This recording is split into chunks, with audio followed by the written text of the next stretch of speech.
Welcome to The Thing About Witch Hunts. I'm Josh Hutchinson. This is Sarah Jack.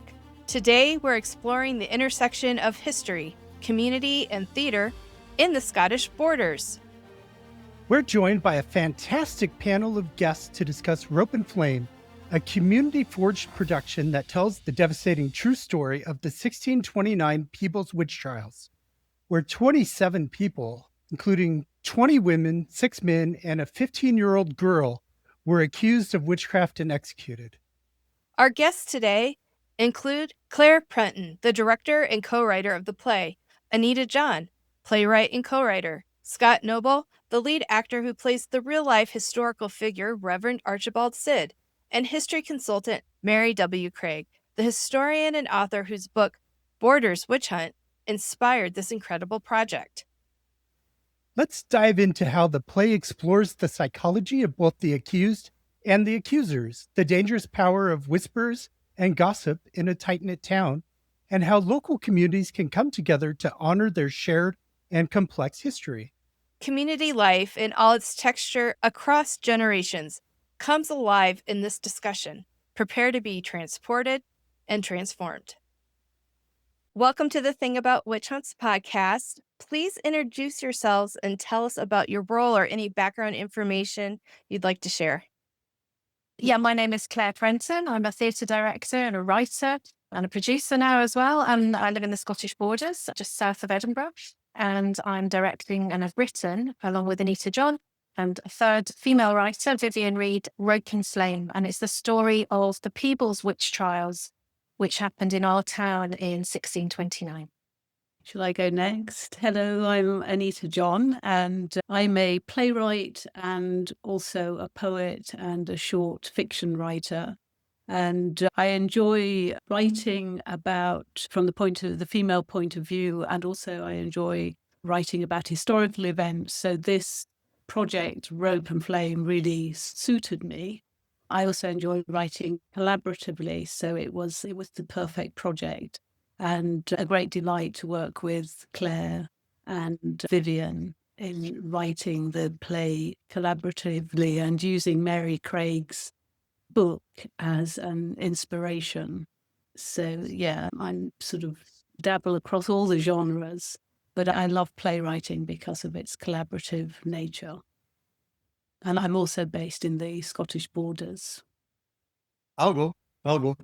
I'm Scott Noble. I'm an actor. I'm also based in the Scottish Borders, in the same town as Clare. I've been acting for a number of years. I've worked with both Claire and Anita and Vivian in the past. We work quite well together. And yeah, I'm playing the lead character in the play Rope and Flame, which is a great Okay. Hi, I'm Mary Craig. I live in the Borders. I'm originally from Glasgow. I'm a historian, community historian and writer, and my focus tends to be ordinary people and how they are affected by the laws that are passed by governments and kings and queens. I am thrilled, honoured, and utterly fascinated by this play that has been developed, Rope and Flame, and being an absolute theatre geek myself, I can't wait to see it, because I think that while history books are important, and they absolutely are, other ways for people to approach these stories, other ways for these stories to be told is incredibly important. And I just think it's amazing what the Rope and Flame team are doing. So I'm just literally waiting to see it all unfold on the stage. Thank you, everyone. What does the name Rope and Flame signify? What does that mean? I'll start with that one. Well, unfortunately, it's the method by which those who were accused of witchcraft were executed. And I know in different witch trials, the method of execution would be different, but certainly from Mary's book and the research that we did through Mary's book, Borders Witch Hunt, and the chapter specifically on Peebles, which is what we have focused on, it was that people were worried, as it was called, or strangled using rope. And then unfortunately, they were burned in tar barrels. So the Rope and the Flame is a very shortcut way of giving it a very bold title, which cuts to the quick about what actually happened to 27 men, women, and a child of 15 in Peebles in 1629. And could I just add that after Yes. the people who were accused of witchcraft were strangled or worried and burned in tar barrels, I believe that ashes were then thrown into the River Tweed, which is the river that runs through Peebles, the local town here, so that they wouldn't be able to leap out of the river. The reincarnated spirits would not be able to leave the water. So the local river also has a great resonance, I guess. The commemorative plaque that was established to commemorate the 27 people who were executed is very close to the local river, the River Tweed, which is very moving. So you can physically go and stand in that place to commemorate the people who died. And interestingly, Claire can probably pick up on this, but the play moves between 2022 and 1629. So we have the memorial plaque and the people unveiling the plaque, and then also the events in 1629. So it's quite a nice timeline.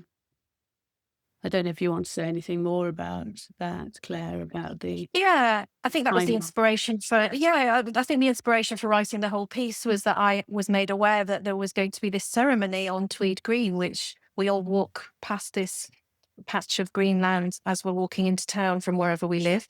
And there were about 100 and something people standing in the pouring rain in October 2022. And I think Mary was there. I didn't know Mary at this time. And I went along just because I was fascinated. I'd never heard this story about our town.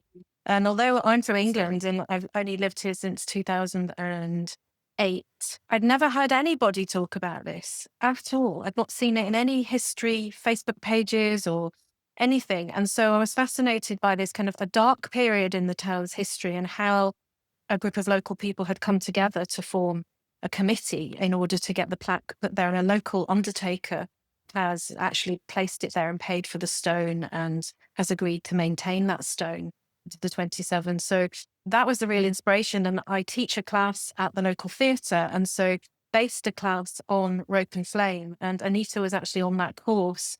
And Vivian, who was the other co-writer, came in to teach that class when I couldn't make it one day, and became so absorbed in the story and Mary's book that she asked, could I write it with you if it ever goes any further? And after that course was finished, I sought to find funding. And the funding has come directly from a fund called Destination Tweed, which is a fund from the Heritage Lottery Scotland lottery grant. And that is to find projects, cultural projects, that honour in some way the history, legacy or culture of the Tweed. So this project is doing quite a lot of things in one, because it's a community theatre project. So we brought 40 to 50 people together who perhaps didn't know each other. And at the same time, we're honouring 27 people that none of us ever met and remembering them. And it's all happening in a theatre that sits probably, 100 metres or less from the River Tweed as the crow flies. The whole project has a real resonance, not just for people who are interested in theatre, but actually people who are interested in human rights or the danger of gossip or with social media and things. So we have an education strand rolling alongside this project. I have 2 teachers writing digital education packs and PowerPoints for schools to look into that, about the dangers of gossip and not fact checking, and what does it mean when your family's name is dragged through the mud, and what does it mean generationally. And so when I was talking to Mary about this project and said that we'd also been funded through a charity called Inspiring Life, which is a mental health and wellbeing charity. And Mary said that the last chapter of the book, which she's just launched but hadn't quite completed or was still finishing touches, actually was about generational trauma. So this then became a really powerful part of the application for getting the funding, was that we're working with a wellbeing charity. The project is about wellbeing. We hope that everybody that's involved in the project have a lovely time doing it and gets to meet people in their community to build community. But at the same time, we are, in a very honest way, looking at the surnames of people who were the accused, but also the accusers, in hopefully a really balanced way, and not pointing the finger at anybody, but simply trying to explain culturally, historically, why it happened as it did. And even Scott's character, the Reverend Sid, who was responsible for the executions, we've taken not a wholly sympathetic view of him, but we've taken a view of him that he believed what he believed at the time. He was a man of his generation. He was a holy man. And he believed that witches were amongst us, and he was doing his job and to the best of his ability. And there is a quote in the Bible that says, "Thou shalt not suffer a witch to live." I think that's right. Mary will correct me if that's not right. Mhm. And that's the King James Bible.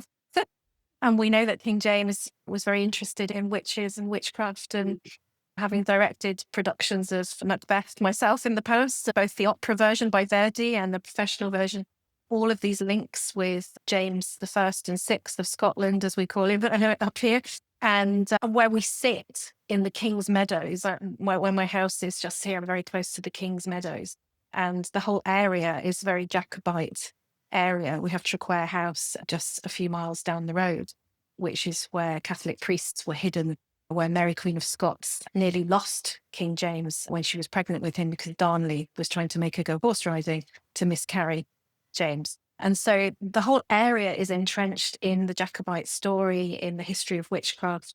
And of course, the 1620s were right in that period of just post-Reformation on the border. And Mary can speak more accurately about this, but Mary's theories around why was the borders such a hotbed for witches. And there's some very good reasons for that, which I'm not the historian, so I'm not going to go any further on that. But all of this has certainly informed the script writing and the conversations that Anita and Vivian and myself have had. I think that's really key because often what happens is we tend to go with witches good, accusers bad. And I will never excuse the behaviour of the likes of Archibald Sid and his cohort, but you can have some understanding. They genuinely believed in God and the devil, as did everybody, and they genuinely believed they were under attack by the devil.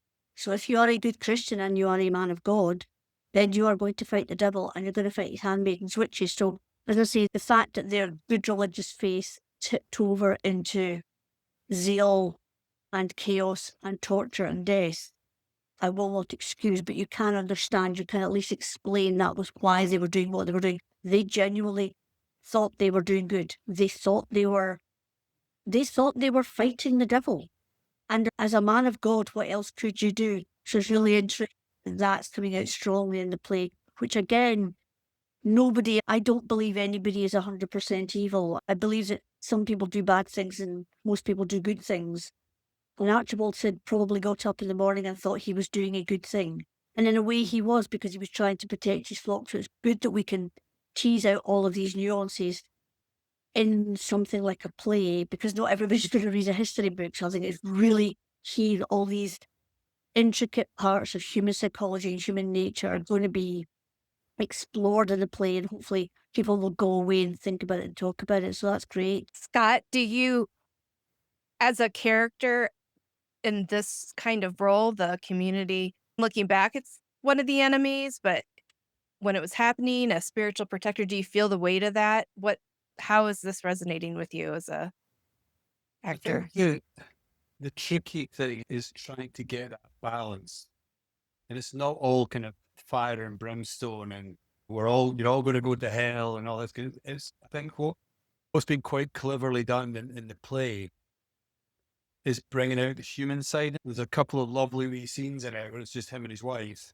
And you can see that he's torn and his wife's kind of challenging him and said, "Yep, there's children."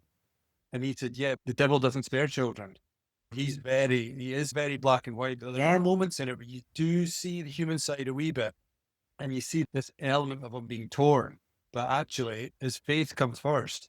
And as Mary quite rightly says, he's there to protect his flock and he's genuinely scared of witchcraft, of the devil. The devil is going to take the town. We don't want to turn into other towns that this has happened to. So it is all very kind of, I'm there to protect people, but at the same time, there's chinks in there that just tease out that human element to him, but only briefly, because then it's back into the kind of character of challenging and questioning what's going on in the town and accusing. Also, I think the pressure that he was under as well. So the commissioner comes down from Edinburgh, and because we're a small market town, like even a lot of us commute to Edinburgh now, we go to Edinburgh a lot. We're not a parochial little town by any means. But I think that sense sometimes when people do come down from Edinburgh, the capital of Scotland, there is that sense of pressure that he has to deliver, and he has to deliver on this promise. So it's not I wanted to show actually that it wasn't entirely his decision. There were other powers bearing down on him from above. Yeah. I think it's so important to explore what the accusers were thinking, because they're the ones I think we really need to understand. Why were they making the accusations that way? That's important to understand our own psychology today and how we're capable of doing awful things like this. And so we need to understand where they were coming from and the actual fear that was driving all of this. Yeah. Anita, I don't know if you want to speak to that. I think it was a very difficult period in history, wasn't it? I think that the Scottish borders had gone through very difficult times with famines and crops failing. And I think when people are going through difficult times, it's very easy to point the finger at other people, especially minority or vulnerable people. And I think it's possibly driven by a sense of fear. And at the same time, there was the whole, Mary will know more about this, but there was the whole religious fervour. Calvinism and Protestantism had come into the country, and the old Catholic ways were dying out. But a lot of people have been practicing Catholicism all their lives. And also there was this, that it used to be okay when people followed pagan rituals, doing something maybe like carrying a rabbit's foot for good luck. And suddenly, if you were seen to be carrying a rabbit's foot, for example, people might start saying that's not in line with Calvinism, Protestant thought. Why is that person? That's highly suspicious. So even the smallest acts of paganism, I think, were seen as began when they used to be okay. They then, because of the change in religion, they came to be seen as something that was associated with the devil. And I think that, I'm sure, just like our society today, I'm sure there were many, many other pressures as well. But I think those were two of the main ones. And then once someone accused someone of witchcraft or started talking about them behind their back, of course, that grows and becomes bigger and bigger. So in the play, there's a scene where everyone starts whispering about other people. And I think also by pointing the finger at other people, it pointed the finger away from yourself. If you were talking about someone else, hopefully that person wasn't talking about you. But there's it's a really nice scene in the play where the townsfolk begin whispering about other people and essentially slandering other people. But you get this feeling of whispers through the town that grow in volume. And once someone was accused of witchcraft, of course, it was very difficult to prove your innocence, almost impossible. And in the play, three of the characters that I concentrated on, who were because there were 27 people accused of witchcraft and 24 people were tried and proven guilty, but three of the characters, the case against them was unproven, and they went back into jail for another 6 months. And some of the things that we imagined they were in jail for was one person cursing someone else's crops, for example, and then the crops fail. So things like that were taken as signs of someone being associated with the devil and having the devil's help. I mean, there are other examples as well. I don't know, Claire, if you can think of any. Not going to church, saying yes, that you were ill and not going to church, and then being seen dancing on the Drovers Road. So there was a Drovers Road which went through Scotland, through the borders, and people would take their cattle to Smithfield Meat Market in London. And it's right at the back of my house where I walk my dog every day. So this idea that people were seen dancing over here when they should have been at the kirk was perhaps enough.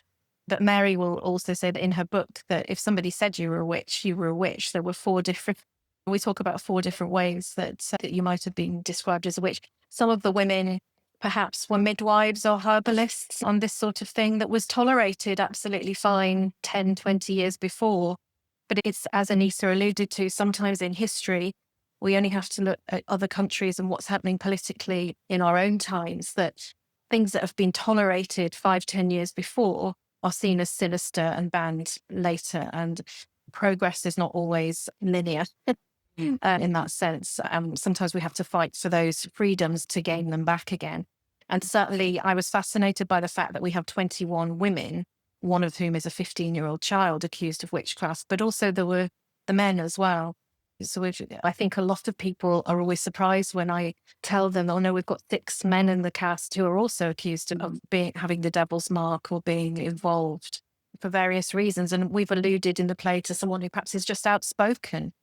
He was known as Jokes o' Graham locally, and we didn't want to interpret that as someone who was a fool or the local clown or whatever. So we've made him someone who's sarcastic or says he's a truth sayer. He says things as he sees them. So that's been our interpretation of that. That someone who is a little bit loose-tongued or speaks truth to power might have been enough. Mary alludes in her book that it might have been that you were sort of slightly troublesome Catholic or seen as a little too on the papist sympathising side, might have put you in the line of fire if they were trying to squish the old ways as well. And we have a character who is 80 who remembers the Catholic days and she wants to sing in church. And Scott's character is saying, no, we don't do that anymore. And she insists on singing a hymn and gets rapped on the knuckles firmly for it. And she's been played by a lady in the company who is, I'm not going to say her age, but of a very similar age to the character. So we've got people from 15 to 80 representing the real people. And it's quite sobering when they read their names out in the script and each of them read their name and every name is engraved on the plaque on Tweed Green and Peebles as well. It's very moving and it's very sobering. The material is, yes, we're not unaware of people that may be related in the town and related to not just to Sid, but there are certain surnames of people that would have been involved in the executions. And their surnames are still very much alive and well in the town as well. So we've tried to be honest and we've tried to not point the finger at anybody because that's the opposite of what we're trying to do. But we're trying to also bring it to light, a story that was untold and hasn't been taught in primary schools or the secondary school here.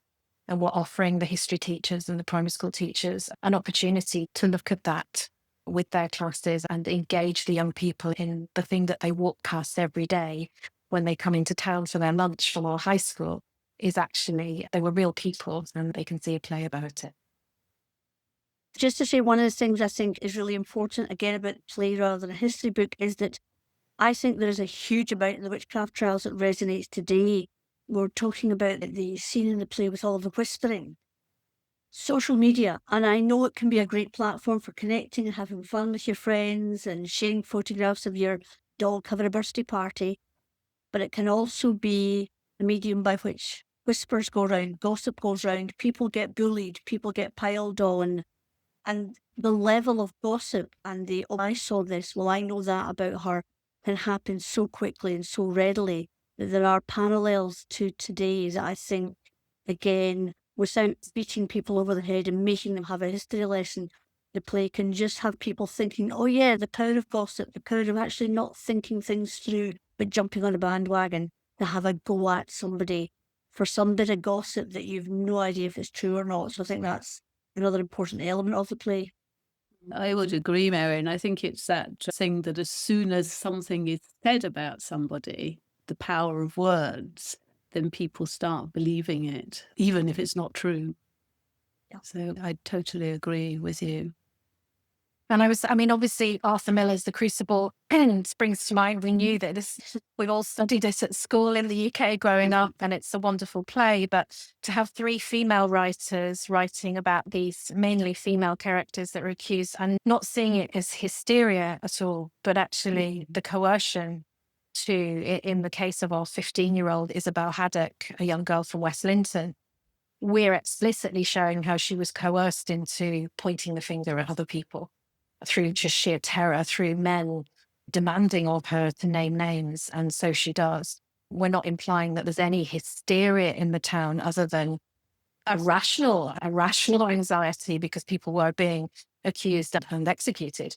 So I think that's where we kind of part ways from the wonderful Arthur Miller, in that I know feminist critics of his work would critique that notion of female hysteria. And I love the fact that we have 6 characters in our piece. I don't love the fact that 6 men lost their lives, but I think it shows our audiences that this was not just a female problem, and certainly not in our town. And with Claire, you touched upon the character Isabel Haddock, and what we have in the play is people accusing her of talking to the animals and the animals talking back. And it's something as simple as that can then lead to whispers that she's in league with the devil, that she's a witch, that she has certain powers. So just very, very simple statements like that. And of course, she does talk to the animals. She's a farmer's daughter, but the animals don't talk back. It's, yes, the power of words and slandering.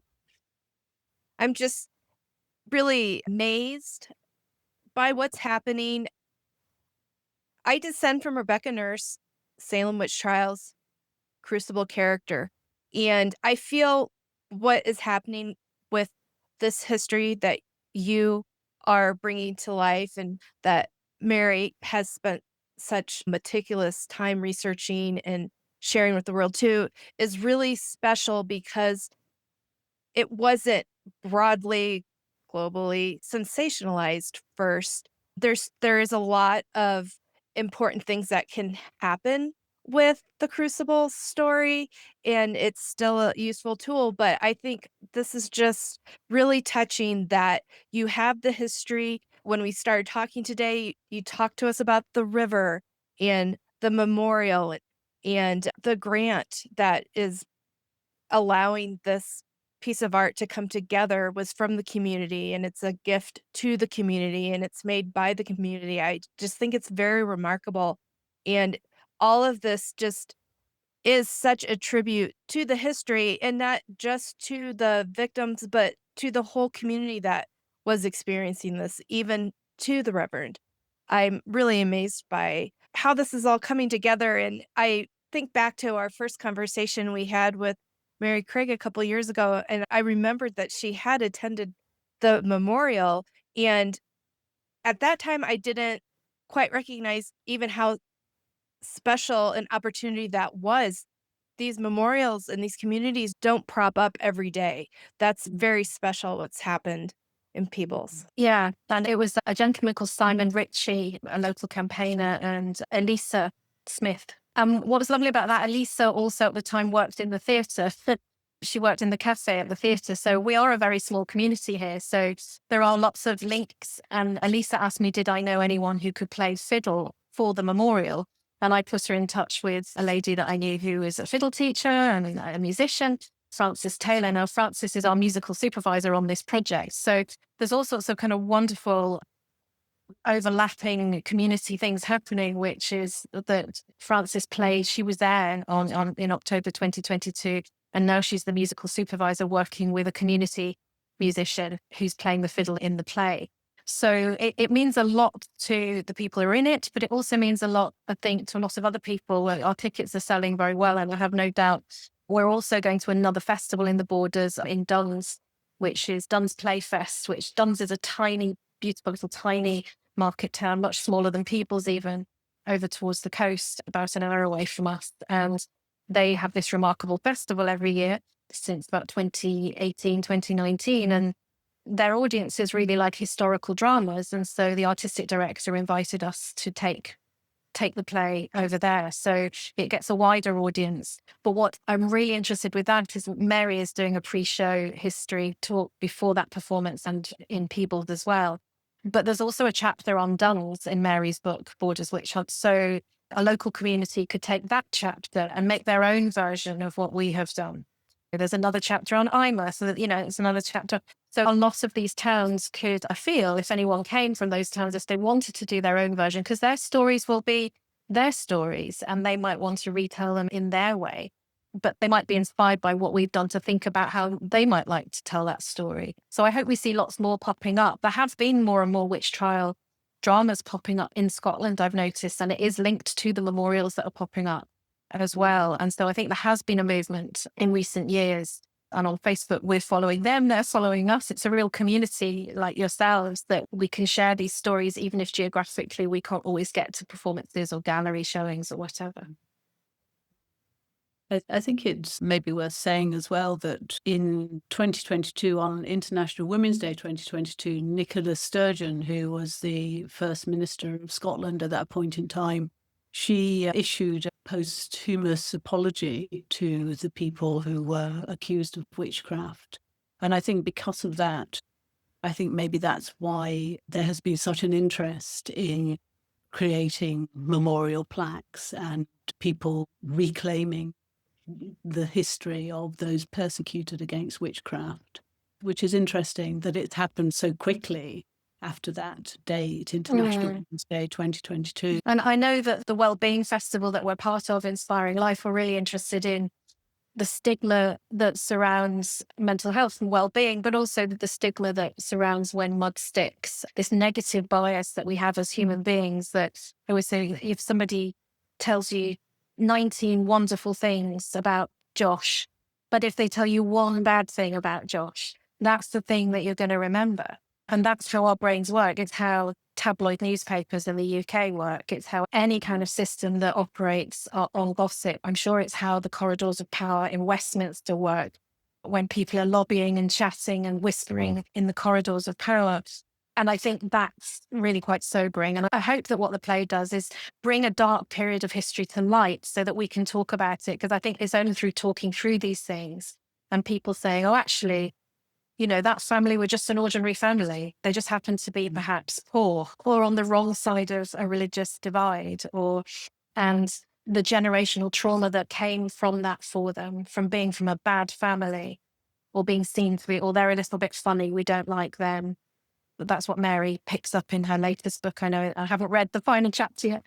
I think that's something that we can all take away from the danger of alluding to in any way or pinning something on someone unless you've got your facts absolutely straight. We have political leaders that don't believe in facts sometimes now. So it's difficult. It's very, very difficult. And although the internet has democratized, publishing, it's also a place where a lot of nonsense sits and a lot of falsehood sits. So I think, making sure that children, especially students of history, understand the difference between fact and opinion, which I know is taught in primary in Scotland very firmly. But it is important in modern democracies that we believe in that. Yeah, I just want to mention, you referenced Mary's latest book. It's A History of Scottish Witches. It's a wonderful book, and we got to talk to her about that a short time ago. She also has a book I want to plug, Agnes Finney of the Potterrow Port, because we were talking earlier in this about how people aren't one-dimensional, and so characters need to be rounded, and Agnes Finney gives a insight into that because she's not necessarily a sympathetic character, but she's a victim. Yeah, it's always easy to think of the witch as the poor little old lady on the edge of the village gathering herbs with sweet little curves and all the rest of it, whereas Agnes Finney was a bad-tempered, sharp-elbowed, scrawny shopkeeper in the midst of Edinburgh. But she was still deserving of justice and did not deserve. And that's the point. And that's why I'm thinking the play is very good with the Archibald Sid character, is that we are all a mixture of good and bad. And some days we have good days and some days we have bad days. And the best thing we can do in modern democracies is to allow for that. It's very easy to like sympathetic characters. And it's very easy to fall into the not liking unsympathetic characters. So the more we can have these conversations, whether it's in book form or podcast form or play form, to tease out these different aspects of human nature and have open and honest conversations about things that we did wrong in the past, and hopefully we can learn from them. So that's why the play, I think, is just amazing. And podcasts like yourselves and books and all these different ways of looking at facts and then interpreting them and pulling them apart and debating them and putting them all back together again and seeing what we can learn from them, that's key to me. Because if you can't focus on the human in history, then all you're doing is stirring the dust. And plays like this, which focus in on characters such as Archibald, characters such as Isabel Haddock, that's where you want the focus, so that people can see the real individuals that this happened to. And I think we've got some nuances in there, in that there's a scene where Isabel Haddock is arrested, and once she's been taken away, her own parents don't really have agreement. Her mother is distraught and the father is unsympathetic. So that there's a sense that she'd been too soft with the girl, or she shouldn't have let her talk to the animals in the way that she had. So we're also implying that even within communities, even within marriages, within Sid's marriage to his wife, where she wouldn't have had that much autonomy outside of the house to speak her mind, when the doors are closed, she's quizzing him and saying, are you doing the right thing? And he's terrified and asserts that he is doing the right thing. But there's always that element of doubt in him, I think, that he's not sure he's doing the right thing morally, although fiscally and politically he might be doing the right thing. And but I think to show those women's voices, because I said we've got 3 female writers, so those sorts of things came very naturally in the storytelling. We don't feel like, oh, suddenly we're being feminist about this. We just are women. And so it's our natural approach to how we would approach that story. And also seeing it from Mary's point of view in her book, the way she writes so beautifully about social history and really brings it to life. So for dramatists, it's a joy, because you can really picture it and you can really think about how these characters lived. And our cast are really enjoying the backstory and creating the backstory to who they are and who their friends were and who they would hang out with. And they're learning the history of the town that they didn't know before as well. And I should say as well that some of our actors are coming from quite a long distance away, from an hour or 2 away. So we do have people from other borders, towns like Kelso and even into Dumfries and Galloway. So our Isabel Haddock is actually a 15-year-old from Dumfries and Galloway across the border. So still in the Scottish borders, but not technically Scottish borders, but heading towards England to that border. So it's, even for the theatres that have helped us with this, it's the outreach and the sort of audience development. There's so much interest in history, social history. I think we know that from popular TV programmes. And I think if theatre can capture that as well, then hopefully we can encourage historians to visit the theatre, because not everyone is Mary and loves their theatre as well. But also we're bringing new audiences and a fresh approach to the storytelling. It's been wonderful to attend rehearsals, and I've only been to 2, but it's actually really lovely to see how the whole cast is working together. And I went to the first rehearsal a few weeks ago, and I went to a rehearsal on Sunday just past. And the difference you could feel the difference in the bonding between individuals in the room. And the second time I went along, they were so much more relaxed. There were conversations and discussions going on between the community actors, and just a really, really positive feeling, actually, that power of theatre and how community members can step up and probably be slightly out of their comfort zone. I would imagine they're doing something, feeling that they're achieving. So it's great that Mary's book and this play is now being brought to life by wonderful community actors, Scott included, and how that's having an impact on each individual actor's life. I think that's a wonderful thing about theatre, is how it touches more than just the writer. It touches, and then hopefully the audience will be moved and leave with messages that they themselves will think about.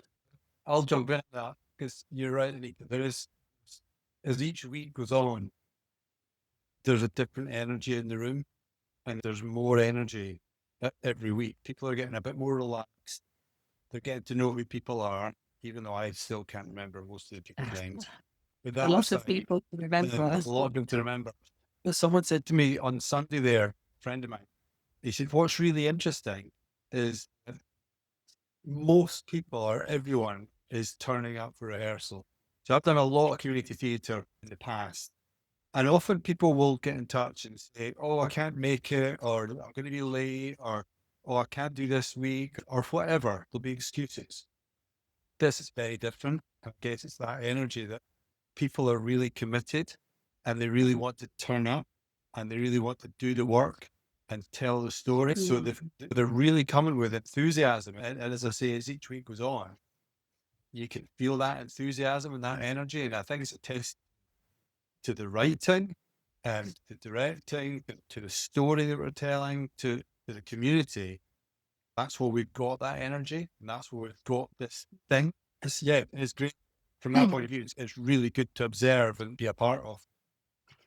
And I should say, we didn't audition. I didn't want to audition anybody. I wanted real community members, some of whom have done amateur dramatics, some of whom are professional actors like Scott, who's leading the company. But I didn't want to audition people. I wanted to be able to turn up and say, I'm in because I care about this story and I want to tell this story. And my job was to get them there, and they would just trust me. But their job was just to give me their commitment. And I think they have. I mean, before Christmas, when the posters went out, we had to close a week early because we had so much interest that I already had quite a long waiting list.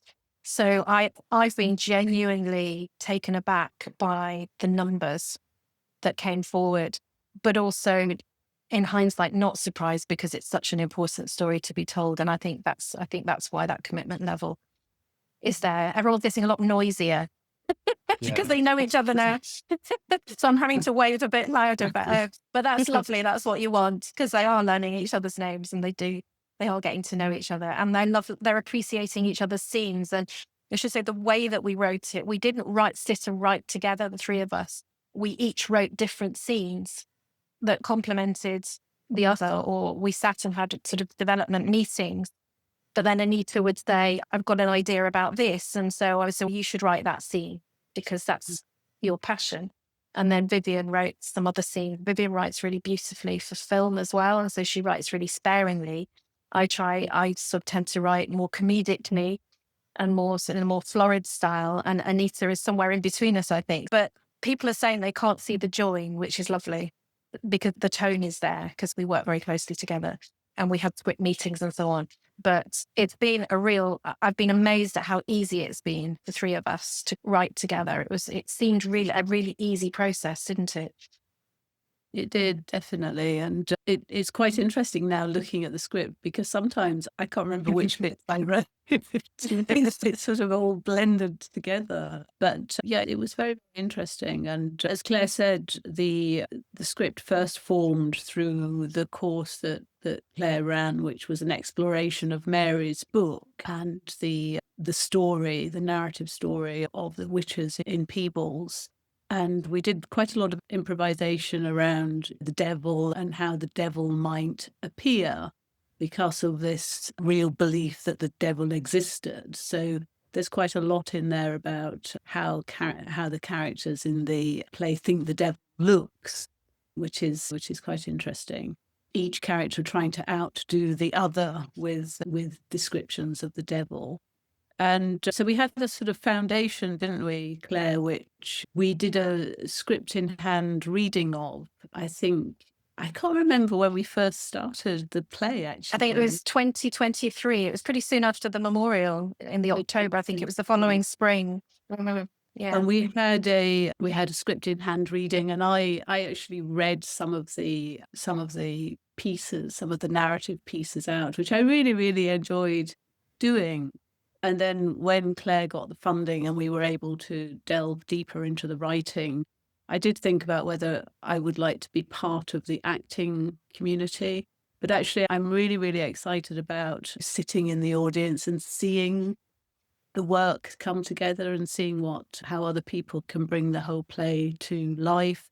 Because you'll know this, Scott, that when you're actually in the play, you don't know how it's coming across to the audience. You're very much on stage, and the demands on you as an actor are very different from the audience who's seeing the whole. Yeah, absolutely. Yeah. And the different energy when you're at one side, when you're on the stage doing one thing, you're not appreciating. You think you know how the audience are receiving it. You can sometimes get indications and silences where you hear a pin drop. That's when you know that you're making an impact. But yeah, you don't appreciate it. I guess what you're saying is, from a writer's point of view, you want to be able to be in the audience, feel the audience energy, and watch the thing you've created. Yes. Yeah. There's a real thing to be said about as an actor, being able to take literally words from a page and just make a character and make a play, make people and tell a story in real life. It's a really powerful thing to be able to do.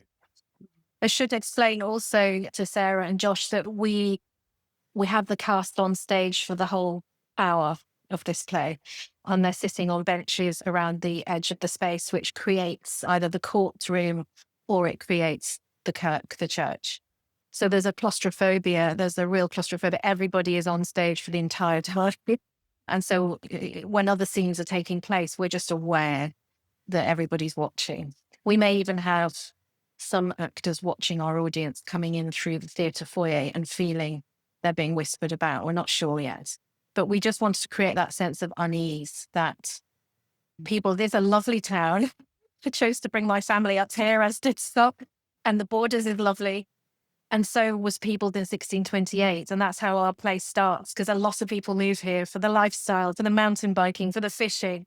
And we're saying, yes, it was probably like that too, although it wouldn't have been mountain biking in the 1620s, but Peebles was a thriving market town with mills everywhere. But then when famine strikes, when poverty strikes, when things start to go wrong, it doesn't take long for a community to turn, as we know from civil wars all over the globe. And we've all had them.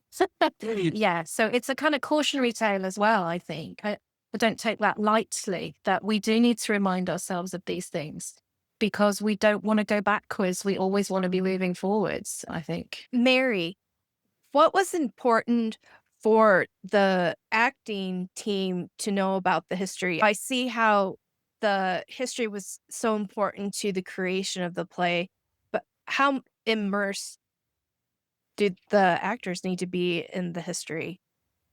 I think the actors needed to know the bare facts of the history, but they also needed to understand the external pressures that were driving people to make the accusations that they did, the external pressures that were causing this fear of the devil. And I think they've got that. The fact that this play happens just 3 years, so the action happens just 3 years after Charles I comes to the throne, who's married to a Catholic, who puts forward the act of revocation, taking land back from the church. It's a period of extreme turmoil, and they needed to be able to know that as a fact, and then through the magic of theatre, take that internally into their characters. What would their characters have felt like? What would Archibald Sid feel like, where he has to profess loyalty to a king as a good Calvinist Kirkman, but it's a king who's married to a Catholic? To be able to take all of that background noise, if you like, and bring that into the character, I think that was really important, because otherwise it just becomes a place of big bad Kirk picked on these women. The bare reading of the facts would say these were innocent people persecuted by the church, taken through the justice system and executed. And that's true. But it happened because of the fears and the politics and the famine and the war and everything else that was going on. So that was elements that the actors in the play had to encapsulate in their character development, as it were. It's been quite interesting, actually, because when I was last at the rehearsal, someone asked me if the toll booth, if you could still see where the toll booth was, which was the place in which 24 of the 27 accused of witchcraft were held in the prison there. And I would imagine it was very cramped and unpleasant circumstances in which they were held. But the building does still exist. It's interesting that the actors are interested in the physical place in which the imprisonment would have taken place. So I don't think you can actually go inside the toll booth, but you can see it from the outside. And it's interesting for people to be interested in the history of the town, in the physical history of it, as well as the events. If you can walk the streets, there's also an old saying in history is that boots are more important than books. If you can walk down a street, if you can physically touch a building, if you can stand in a marketplace, you get the sense of what that life was like. History is not a static bunch of facts. It's a bridge to the past. those facts form a bridge that take you back. And the fact you can see the physicality of the tall booth, the fact you can imagine being dragged there, that's what brings the whole thing to life. Yeah, and I think the really moving thing for me was that the final 3 were executed on Christmas Eve, 1629. So our play begins on Christmas Eve, 1628, and we take the audience within an hour through that year and how things changed. And one of those 3 executed had just given birth to a child as well. So, yeah, they all then walked into town and went to the Christmas service. And the town is still a very religious town, I would say. It's a religiously tolerant town. We have Baptists and Jehovah's Witness and Episcopalians and Church of Scotland. There's a Catholic church. I don't think I've left anybody out. We've got Evangelical Church as well. So it's a wonderfully ecumenical town, which is one of the many reasons I wanted to move here. I thought it was quite unusually so. And long may that continue. But yeah, I think the fact that we finish on Christmas Eve will resonate with a lot of people in our audience, that how a lot can change in a year. I have a couple questions about the dates of the play. When is it happening? How can people attend, and how can people support you now? So in Duns Playfest, we can send you the links as well for this, so you can share those. It's dunsplayfest.org.uk, I believe, and that's the 2nd of May with a talk by Mary at 5:30. It's on at 6 o'clock, and it's all online. People can buy their tickets. And then in Peebles at the Eastgate Theatre, which is eastgatearts.com. It's the 15th and 16th of May, and 15th is 7:30. The 16th is 11 a.m. in the morning. It's got a nice morning show. And Mary will be doing a pre-show talk on the 7:30 on Friday, the 15th of May. And then we will all have a lovely community drink and a bite to eat together, and hopefully at some point walk down to Tweed Green together and put some flowers down on the memorial to say thank you. If you are in Scotland, you can catch a performance of Rope and Flame at the Duns Playfest on May 2nd, or at the Eastgate Theatre in Peebles on May 15th and 16th. Historian Mary W. Craig will also be giving a pre-show history talk before select performances. And be sure to get your copy of Mary W. Craig's books, including Border's Witch Hunt, which inspired the play, as well as her recent release, A History of Scottish Witches, and her other title, Agnes Finney of the Potterrow Port. These books are all available in the End Witch Hunts nonprofit bookshop at bookshop.org/shop/endwitchhunts. We want to extend a huge thank you to Clare Prenton, Anita John, Scott Noble, and Mary W. Craig for sharing the powerful story and community effort behind Rope and Flame. And thank you so much for listening to this episode of The Thing About Witch Hunts. Have a great today and a beautiful tomorrow.